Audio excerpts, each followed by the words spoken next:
은혜 받으실 하나님의 말씀은 출애굽기 14장 15절로 20절에 있는 말씀입니다. 이 계시의 말씀을 읽을 때에 오늘도 살아계신 하나님의 음성으로 들려줄 수 있기를 원합니다. 함께 낭독을 하겠습니다. 여호와께서 모세에게 이르시되 너는 어찌하여 내게 부르짖느냐? 이스라엘 자손에게 명령하여 앞으로 나가게 하고 지팡이를 들고 손을 바다 위로 내밀어 그것이 갈라지게 하라. 이스라엘 자손이 바다 가운데서 마른 땅으로 행하리라. 내가 애굽 사람들의 마음을 완악하게 할 것인즉 그들이 그 뒤를 따라 들어갈 것이라. 내가 바로와 그의 모든 군대와 그의 병거와 마병으로 말미암아 영광을 얻으리니 내가 바로와 그의 병거와 마병으로 말미암아 영광을 얻을 때에야 애굽 사람들이 나를 여호와인 줄 알리라 하시더니 이스라엘 진 앞에 가던 하나님의 사자가 그들의 뒤로 옮겨가매 구름 기둥도 앞에서 그 뒤로 옮겨 애굽 진과 이스라엘 진 사이에 이르러서니 저쪽에는 구름과 흑암이 있고 이쪽에는 밤이 밝음으로 밤새도록 저쪽이 이쪽에 가까이 못하였더라. 오늘은 전 세계의 교회가 종교개혁 505주년 기념주일로 지키고 있는 뜻깊은 날입니다. 그 옛날 오순절 성령 강림에 의해서 신약교회가 탄생했다면 바로 이 종교개혁에 의해서 오늘의 개신교회가 생겨진 것입니다. 지금부터 505년 전인 1517년 10월 30일이었습니다. 마틴 루터가 자신이 가르치고 있던 비텐베르그 대학의 정문 게시판에 당시 캐톨릭 교회가 잘못하고 있던 그 점들을 조목조목 적어서 모두 95개조에 이르는 항의문을 게시판에 적었습니다. 우리는 그 95개조의 항의문에 나타난 근본 정신을 세 가지의 오직이라는 말로 정리해 볼 수 있습니다. 바로 종교개혁자들의 근본 정신이지요. 첫째는 오직 믿음입니다. 사람이 의롭게 되는 길이 무엇인가? 그것은 오직 믿음으로 된다. 오직 믿음으로 되는 것밖에 없다. 이렇게 강조하고 있습니다. 그러니까 행함으로 구원을 받는 것이 아니라 또 당시에 로마 교황청에서 발급하던 면죄부가 우리의 죄를 의롭게 해주는 것이 아니라는 거지요. 오직 사람이 의롭게 되는 것은 믿음으로만 의롭게 된다. 그래서 이 종교개혁자들은 오직 믿음, 이것을 강조했습니다. 두 번째는 오직 성경입니다. 왜 로마 가톨릭은 성경에도 없는 일을 자행하고 있느냐 하는 것입니다. 그러므로 다시 우리들의 신앙이 하나님의 말씀인 성경으로 돌아가야 한다는 거예요. 이 성경만이 우리 신앙의 정당한 표준이 되어진다. 바로 이것이 당시 종교개혁자들이 부르짖던 정신이었습니다. 오직 성경. 세 번째는 오직 예수입니다. 그러니까 하나님과 사람 사이에 중보자 되신 분은 오직 예수 그리스도, 예수님 한 분밖에 없다는 겁니다.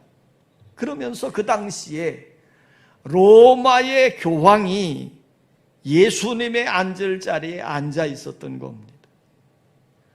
오늘 이 종교개혁자들은 말합니다. 하나님과 사람 사이의 중보자는 오직 예수님 뿐이시다. 자, 그들은 이걸 외쳤습니다.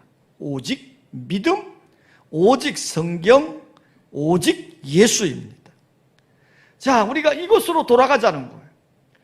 우리의 종교개혁, 신앙의 개혁은 무엇이냐? 그것은 온전한 신앙의 자리로 돌아가자고 하는 이 취미였습니다. 하나님은 이스라엘 백성들을 구원하시고 그들로 하여금 하나님의 선택받은 선민으로 살아갈 것을 명령했습니다. 그리고 그들에게 가나안 땅, 가나안 복지를 주시겠다고 약속을 해주셨지요. 그래서 이스라엘 백성들은 하나님의 능력으로 출애굽을 하고 가나안 땅을 향하여 출발을 한 것입니다. 희망을 품고 기쁨을 가지고 출발을 한 것이지요. 그런데 이들이 이렇게 기쁨으로 출애굽을 하고 가나안 땅을 향해 가는데 그들의 앞을 딱 가로막고 있던 장애물이 있었습니다. 그게 뭐냐면 홍해 바다였습니다. 그때 또 애굽의 바로 왕이 군대를 이끌고 이스라엘 백성들을 죽이겠다고 추격해 오고 있는 상황이 되어진 겁니다. 이제 이스라엘 백성들은 앞으로 계속 전진할 수도 없고 그렇다고 애굽으로 되돌아갈 수도 없는 진퇴양난의 심각한 문제를 맞이하게 된 거지요. 자, 이럴 때 어떻게 해야 되겠습니까? 이런 절망적인 상황을 만날 때 모든 이스라엘 백성들은 가나안 땅에 대한 희망과 꿈을 잊어버리고 심각한 현실 앞에서 원망하고 불평하고 낙심하고 절망을 하고 있는 거예요. 그렇지만 이런 어려운 상황이지만 영적인 안목을 가진 모세는 달랐습니다. 그는 자신들이 만나고 있는 문제의 현실을 바라보지 않고 눈을 들어 하나님을 바라보았습니다. 그리고 하나님께 기도했습니다. 그리고 그 하나님의 말씀에 순종해서 홍해를 가르고 이스라엘 백성들을 이끌고 홍해를 건너는 기적을 연출하게 된 것이지요. 여러분, 그러므로 우리도 문제를 만날 때마다 그 문제를 바라보면서 좌절하고 불평하는 부정적인 삶의 태도를 가질 것이 아니라 모세처럼 문제 앞에서도 또 그 어려운 문제 앞에서 그 문제를 해결해 주실 하나님을 바라보며 그 말씀에 순종하며 가나안 땅을 향해서 계속 전진하는 긍정적인 믿음을 지녀야 될 줄 믿습니다. 그러면 가나안 복지를 향해 계속 나아가려고 하면 어떤 신앙의 태도를 지녀야 할까요? 한번 따라서 합시다. 힘있게 전진하기 위해서는 현실을 바라보아서는 안 된다. 지금 이스라엘 백성들이 가나안 땅을 향해 갈 때 모든 일들이 순탄하게 잘 되지를 않았어요. 그들의 전진을 막고 방해하는 세력들이 있었습니다. 그들이 앞으로 계속 가려고 했더니 홍해가 딱 가로막았지요. 또 다른 길로 돌아가려고 했더니 뒤에서 애국 군대가 계속 추격해오고 있는 겁니다. 자, 이런 상황이 벌어졌을 때 이스라엘 백성들은 좌절하고 실망을 했습니다. 그들의 입술에는 원망이 흘러나왔고 두려운 마음이 둘러싸이게 된 거예요. 그래서 이스라엘 백성들이 신음하듯 내뱉습니다. 11절에 보면 그들이 모세에게 이르되 애굽에 매장지가 없어서 당신이 우리를 이끌어내어 이 광야에서 죽게 하느냐. 또 12절에도 보면 우리를 내버려 두라. 우리가 애굽 사람을 섬길 것이라 하지 아니하더냐. 애굽 사람을 섬기는 것이 광야에서 죽는 것보다 낫겠노라. 이것이 인간의 연약한 실존이요 인간의 모습들입니다. 작은 문제 하나만 만나도 그 문제에 빠져서 허덕이는 거지요. 그래서 좌절하고 두려워하고 원망하고 불평하며 사는 거예요. 여기 보면 두려워한다 이 단어가 나와요. 이 말의 원어는 야레라고 하는 원어를 썼는데요, 두려움에 대한 심리적 반응이 나타나는 것을 의미하는 겁니다.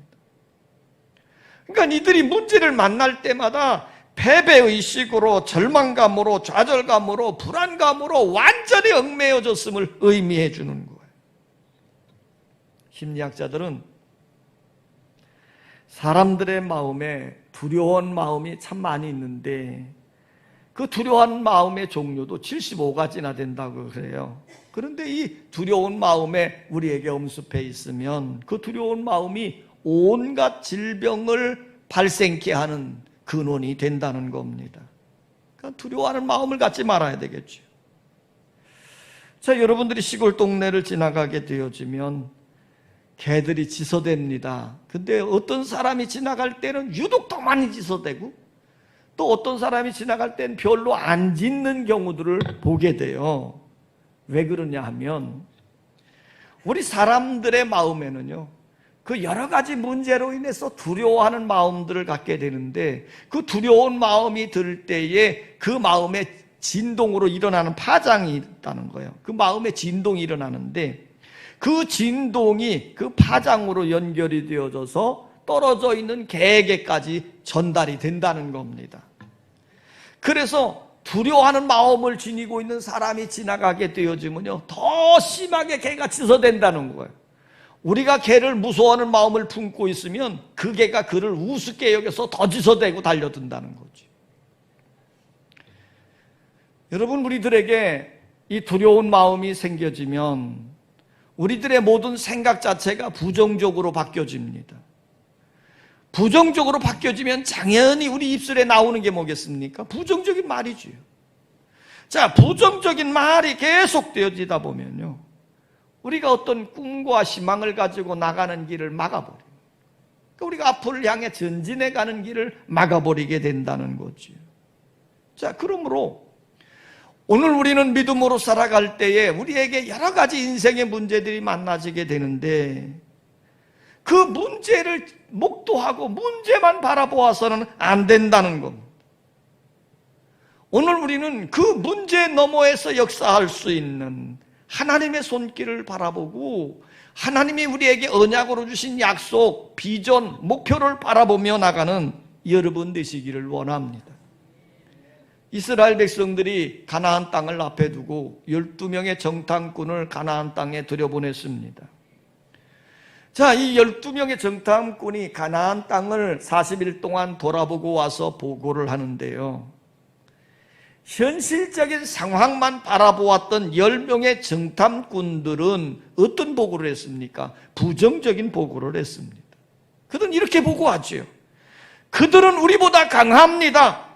우리와 비교해 본다면 우리가 스스로 보기에도 우리는 메뚜기와 같은 존재입니다. 자, 현실만 바라보니 비교의식으로 휩싸이게 되어지고 자신들의 연약한 모습만 보게 되어졌다는 거예요. 그러나 하나님의 약속을 바라보는 여호수아와 갈렙은 달랐습니다. 똑같은 현장을 돌아보고 왔지만 하나님의 약속을 바라보고 있던 여호수아와 갈렙은 이렇게 외쳤지요. 올라갑시다. 하나님이 우리와 함께 하십니다. 그들을 두려워하지 맙시다. 그들은 우리의 답입니다. 이스라엘 백성들이 홍해 앞에서 원망하며 절망하고 있을 때 약속을 바라보고 있는 모세는 하나님께 눈을 들어 기도했습니다. 그리고 이렇게 이스라엘 백성들에게 외쳤지요. 여호와께서 너희를 위하여 싸우시리니 너희는 가만히 있어 여호와가 행하시는 구원을 보라.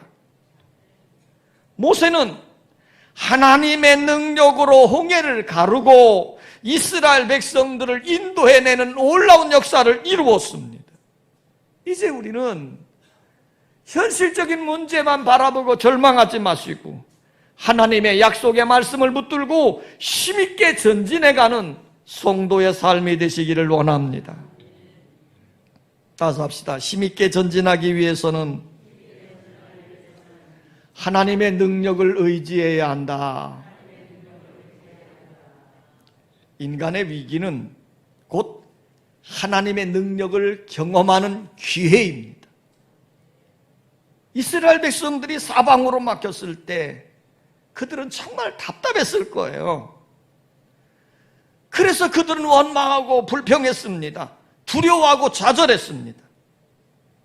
그러나 사방은 담으로 꽉 막혔다 할지라도 항상 우리는 열려 있습니다. 하늘은 열려 있는 것입니다. 우리는 홍해의 역경을 통하여 하나님을 바라보는 기도의 사람들이 되시기를 원합니다. 이 모세를 통해서 하나님 바라보며 기도하는 것을 배워야 돼요. 홍해만 바라보지 말고 홍해를 가르시는 하나님을 볼 수 있기를 원합니다. 뒤에서 쫓아오는 애국 군대만 바라보고 두려워하지 말고 우리를 위해 싸워주시고 있는 하나님의 손길을 바라볼 수 있는 여러분 되시기를 원합니다. 여호수아와 갈렙처럼 현실의 심각한 문제 앞에서도 약속의 하나님, 임재하시는 하나님을 바라보고 앞을 향해 전진해 가야 될 줄 믿습니다. 우리 믿음을 가진 사람들에게는요, 세 가지의 영적 시각을 가지고 살아간다는 거지요. 첫째, 사람들은 근시안적인 시각을 가진 사람들입니다. 근시안적인 사람, 이런 사람들은 멀리 있는 건 못 봐요. 가까이에 있는 것만 보는 사람들이에요. 하루는 예수님이 제자들과 함께 배를 타고 갈릴리 바다를 건너가게 됐습니다. 그날따라 예수님 너무 피곤하신 거예요. 그래서 배 안번에 이제 주무시게 된 거지요. 예수님은 주무시고 있는데 별안간에 풍랑이 일기 시작하더니 큰 파도가 일어나고 배가 뒤집힐 지경이 된 겁니다. 풍랑이 심각해지면서 배가 뒤집혀질 지경이 되니 다급해진 제자들이 어찌할 수가 없는 거예요. 그래서 어떻게 했습니까? 주무시고 있는 예수님을 깨우는 거예요. 주여, 우리가 다 죽게 되어졌습니다. 어찌하면, 어찌해서 우리를 돌아보지 않으십니까? 그리고 예수님 막 깨우는 거예요. 제자들은 근시안적인 시각을 가지고 있기 때문입니다. 그들은 풍랑과 파도만 바라보았지 풍랑을 잔잔케 하시는 예수님은 보지 못했던 거예요. 그래서 예수님이 이렇게 책망합니다. 믿음이 적은 자들아, 왜 두려워하느냐? 너희의 믿음이 어디에 있느냐는 거지.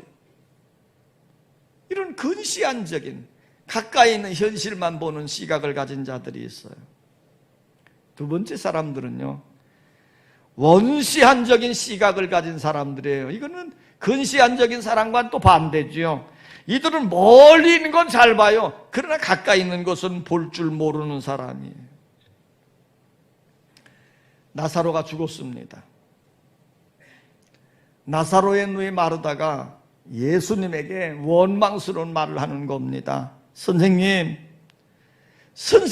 여기 계셨더라면 내 오라비가 죽지 아니하였겠나이다. 그래서 그렇게 말하는 이 마르다에게 예수님이 말씀을 해요. 마르다야, 내 오라비가 다시 살아날 거야.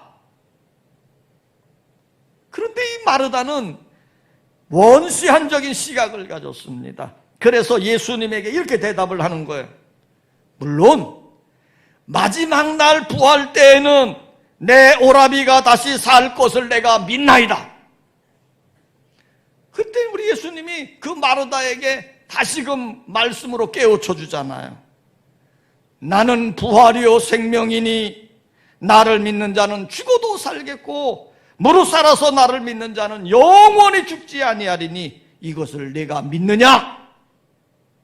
자, 우리 주님이 이렇게 말씀하니까 마르다가 뭐라고 말합니까? 주여, 내가 믿나이다. 이렇게 말해놓고 그 다음에 마르다의 무덤 앞에 가가지고 아니 죽은 지 나흘이나 돼서 썩은 냄새를 풍기는데요 하고 이렇게 말을 하고 있는 거예요. 지금 마르다는 하나님을 믿습니다. 부활날에 장차 재림하실 때 부활 때 살 것을 믿는다는 거예요. 그러나 당장 예수님을 통해서 나사로가 무덤에서 살아나올 것은 보지 못하는 거죠. 원시한적인 시각을 가졌기 때문입니다. 세 번째는 정상적인 시각을 가지고 사는 사람들이 있습니다. 미래를 바라볼 뿐만 아니라 현재도 분명히 바라보는 사람이에요. 먼 훗날만 바라보는 것이 아니라 지금도 나와 함께 계셔서 나와 동행하시고 역사하시는 주님을 바라보는 사람이에요. 이 사람이 누굽니까? 오늘 본문에 나오는 주인공 모세입니다. 그는 홍해만 바라본 것이 아닙니다. 그는 홍해를 가르시는 하나님 하나님의 능력을 바라보았습니다. 그는 자기 뒤에서 쫓아오는 애국 군대만 바라본 것이 아닙니다. 그는 약속을 지키시고 택한 백성을 위해 싸워주시는 하나님의 능력을 바라본 것이에요. 그래서 모든 백성들이 원망하고 두려움에 빠져 있을 때에도 모세는 눈을 들어 하나님을 향하여 기도한 거예요. 여러분, 기도는 능력입니다. 기도는 전능한 하나님의 손길을 움직이는 비결입니다. 기도하고 난 모세가 이렇게 외치지요. 너희는 두려워하지 말고 가만히 있어. 여호와가 행하시는 구원을 보라. 그럴 때 홍해가 갈라지고 쫓아오던 애국 군대가 그 홍해 바다에 다 수장되어지는 것을 우리는 경험할 수 있습니다. 날마다 하나님의 행하시는 아름다운 약속의 말씀을 붙들고 믿음으로 나가는 여러분의 삶이 되시기를 원합니다. 미국 워싱턴 주에 한 장애인이 살고 있었습니다.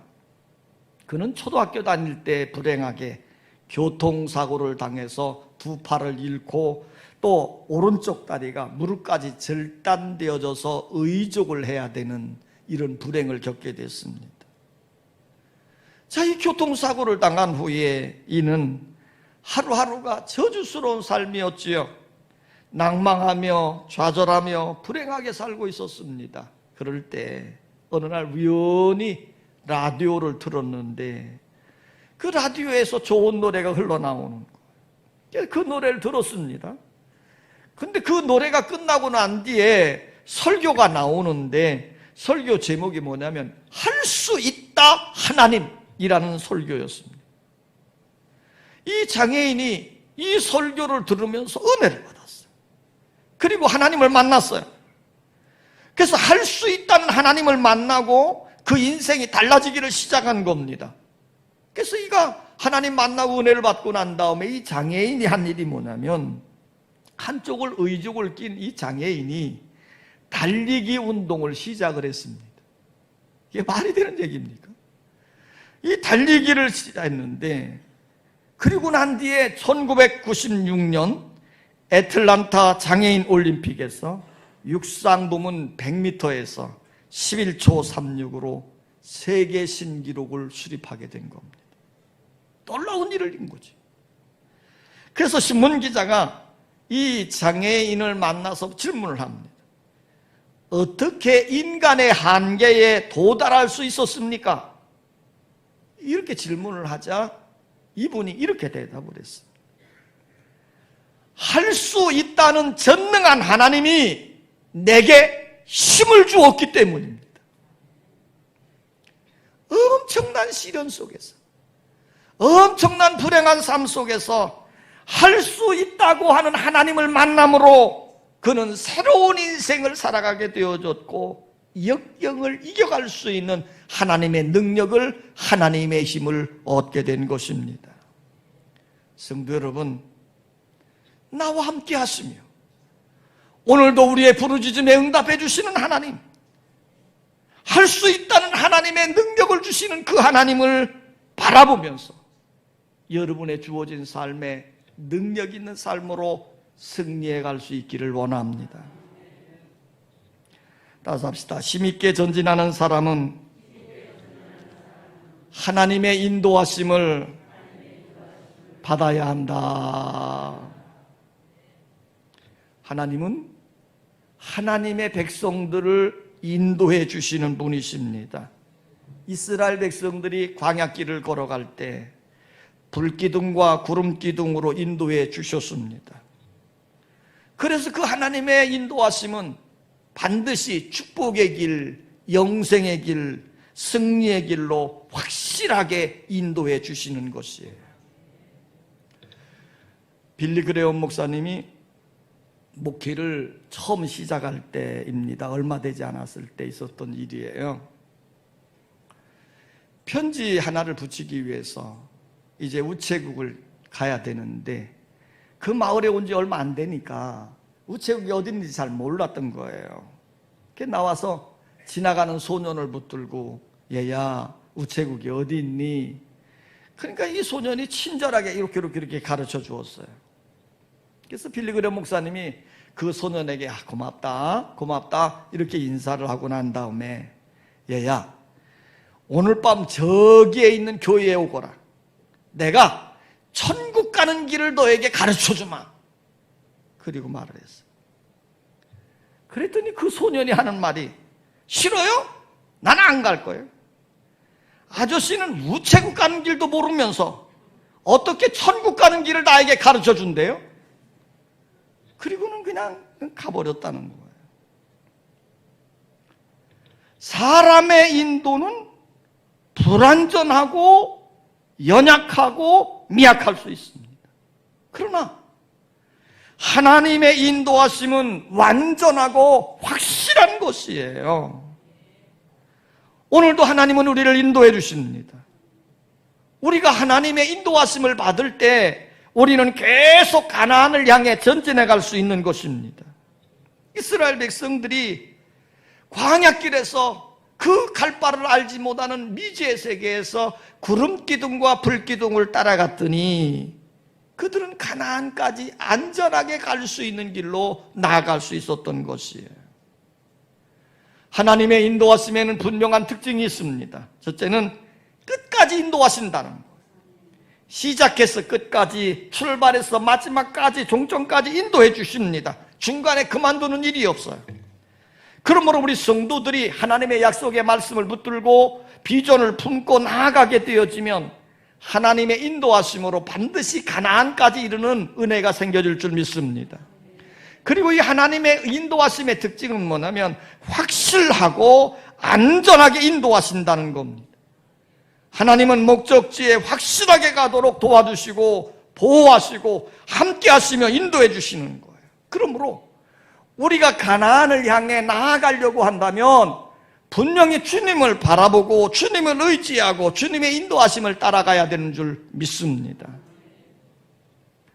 한 대학에 사회학 교수님이 있었는데 이분이 자기가 가르치고 있는 학생들을 데리고 볼티모어의 슬럼가에 갔습니다. 여기 슬럼가라고 하면 우리나라로 비교한다면 아주 가난한 빈민촌을 말하는 거예요. 이 슬럼가에 갔어요. 그 슬럼가에 갔더니 그곳에 어린 아이들이 한 200여 명이 있는데 그 어린 아이들에 대해서 관찰하고 조사하고 연구하도록 명한 겁니다. 그러니까 지금 이 사이학 교수가 이 슬럼가에 살고 있는 200여 명의 이 아이들이 장차 어떻게 될 것인가를 관철하도록 하는 그런 보고서를 쓰도록 이 학생들에게 이제 과제를 내준 거예요. 그래서 이 학생들이 슬럼가에 있는 아이들을 잘 살펴보았더니요, 결국은 그들이 한결같이 결론을 낸 것이 뭐냐면 이 슬럼가에 사는 아이들은 너무 불우한 가정에서 있고 불우한 환경에서 있기 때문에 그들은 아무런 기회를 얻지 못하기에 그들의 미래는 매우 암담하다. 자, 이렇게 결론을 내렸어요. 자, 어려운 환경에서 아무런 희망을 가질 수 없다는 거죠. 자, 이런 일이 있은 후 25년이 지난 후에 다른 사회학 교수가 우연히 과거에 진행되었던 이 연구소를 보게 된 겁니다. 그래서 자기 가르치는 학생들에게, 야, 25년 전에 했던 이 연구에 대해서 그 결과가 어떻게 됐는지 우리가 한 번 더 조사해보자. 그래서 학생들로 하여금 그 슬럼가에 가서 조사를 하게 했지요. 그 결과, 그 슬럼가에 살았던 200여 명의 학생들 중에 그곳을 떠났거나 25년 동안에 죽었던 아이들 20명을 빼놓고 남아있는 180명 가운데 176명이 변호사나 의사나 교사나 사업가나 사회에서 영향력을 끼치는 자들로 우뚝 섰다고 하는 결과가 나온 거예요. 이 교수님은 이런 결과를 보고 그 충격을 받은 거예요. 야, 어떻게 이런 일이 발생할 수 있을까? 그래서 그 문제를 좀 더 추적해 보기로 한 겁니다. 그런데 다행히 대부분의 사람들이 현장에 아직까지 살고 있었기 때문에 그 이유를 쉽게 찾을 수 있었다는 겁니다. 이제 성공한 사람들을 찾아다니면서 묻는 겁니다. 당신은 이 어려운 슬럼가에서 어떻게 성공적인 삶을 살아갈 수 있었습니까? 하고 질문을 하면 그 대부분의 사람들이 이런 대답을 했다는 거지요. 정이 깊이 든 마음으로 이런 말을 하는 거예요. 선생님 한 분이 계셨는데요, 이러면서 말을 시작하더라는 거예요. 선생님 한 분이 계셨다는 거예요. 그래서 이 교수님이 그 선생님을 수소문해서 찾아가 보았더니 연로하기는 하지만 아직까지 살아있는 겁니다. 그래서 그 노인을 찾아가서 질문을 했어요. 어떻게 해서 슬럼가의 아이들이 성공적인 삶으로, 성공적인 일문으로 세워지도록 할 수 있었습니까? 하고 질문을 했더니 그 노인 선생님이 이렇게 말을 하더라는 거지요. 입가에 옅은 미소를 띄우면서, 그건요, 저는 아이들을 진정으로 사랑했어요. 저는 아이들을 진정으로 사랑했어요. 한 여선생님이 아이들을 정말 사랑으로 대하고 사랑으로 말씀을 가르치고 사랑으로 비전을 심어주었더니 그 아이들이 그 어려움을 뛰어넘고 성공적인 인물로 세워졌더라는 겁니다. 성도 여러분, 하나님은 오늘도 여러분을 사랑하십니다. 하나님은 외아들을 십자가에 달려 죽이기까지 우리를 사랑하셨습니다. 이 사랑의 하나님이 우리를 생명의 길로, 축복의 길로, 영생의 길로 인도해 주시는 것입니다. 홍해를 가르시고 바로의 군들을 물리치시며 구름기둥과 불기둥으로 함께 하시며 우리를 가나안 땅으로 인도해 주시는 것이에요. 이스라엘 백성들은 현실의 문제를 바라보다가 서로 원망하며 불평하다가 다 망하는 자들이 되고 말았습니다. 그러나 그들 중에 가나안 땅에 들어간 자들이 있었는데 그들은 믿음의 사람들과 함께한 자들이었습니다. 여러분, 내가 믿음이 없다면 믿음이 있는 사람들과 함께 하십시오. 내가 기도를 잘 못한다고 하면 기도하는 사람들과 함께 하십시오. 내가 외롭다고 한다면 행복하게 사는 사람들과 함께 하십시오. 내가 실패했다면 성공한 삶을 이룬 사람들과 함께 하십시오.